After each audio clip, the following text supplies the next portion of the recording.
Hello everyone, আজ আমি তোমাদের সাথে শেয়ার করছি কাতলা মাছের দুর্দান্ত স্বাদের একটি রেসিপি। পেঁয়াজ রসুন ছাড়া নিরামিষভাবে কাতলা মাছের আলু দিয়ে এই ঝোলটা আমি কিভাবে বানাই দেখতে থাকো। প্রথমে আমি এখানে 4 পিস কাতলা মাছ নিয়ে নিয়েছি। মাছের মধ্যে আমি লবণ আর হলুদটাকে মাখিয়ে নিয়েছি। প্রথমেই মাছটাকে ভেজে নেব। তার জন্য একটি কড়াই নিয়ে তার মধ্যে আমি সরিষার তেল দিয়ে তেলটাকে ভালো করে গরম করে নিয়ে আমি মাছগুলোকে দিয়ে দেব। এবার উল্টে পাল্টে মাছগুলিকে লাল করে ভেজে নেব।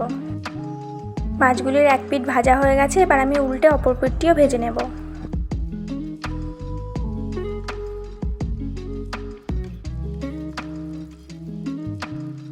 মাছটা আমার এখানে ভাজা হয়ে গেছে, এবার আমি মাছটাকে তুলে নেব। মাছটাকে তুলে নিয়ে আমি ওই একই তেলের মধ্যে আলুটাকেও ভেজে নেব।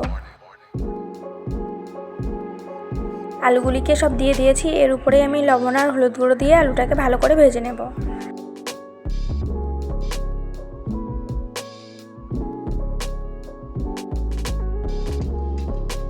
তো এখানে দেখতেই পাচ্ছ আলুটাকে আমার এখানে খুব ভালোভাবে ভাজা হয়ে গেছে। এবার আমি আলুটাকেও তুলে নেব। আলুটাকে তুলে নিয়ে আমি ওই একই তেলেই ফোড়ন করে নেব। ফোড়নে দিচ্ছি একটি শুকনো লঙ্কা আর কিছুটা গোটা জিরে।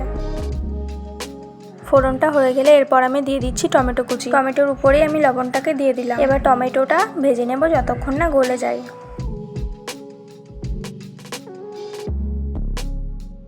খুব ভালোভাবে টমেটো এখানে ভাজা হয়ে গেছে।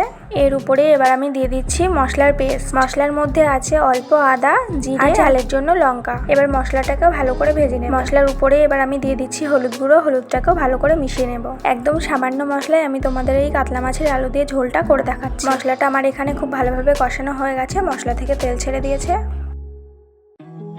এবার আমি এর মধ্যে দিয়ে দিচ্ছি আগে থেকেই ভেজে রাখা আলুটাকে দিয়ে মশলার সাথে ভালো করে কষিয়ে নেব।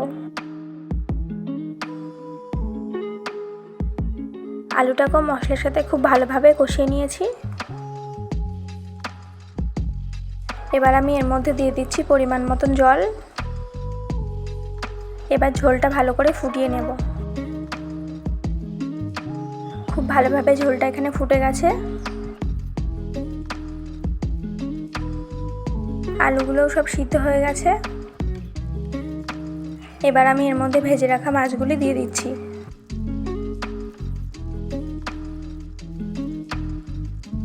মাছগুলিকে দিয়ে এবার ভালো করে আর একটু ঝোলটা ফুটিয়ে নেব।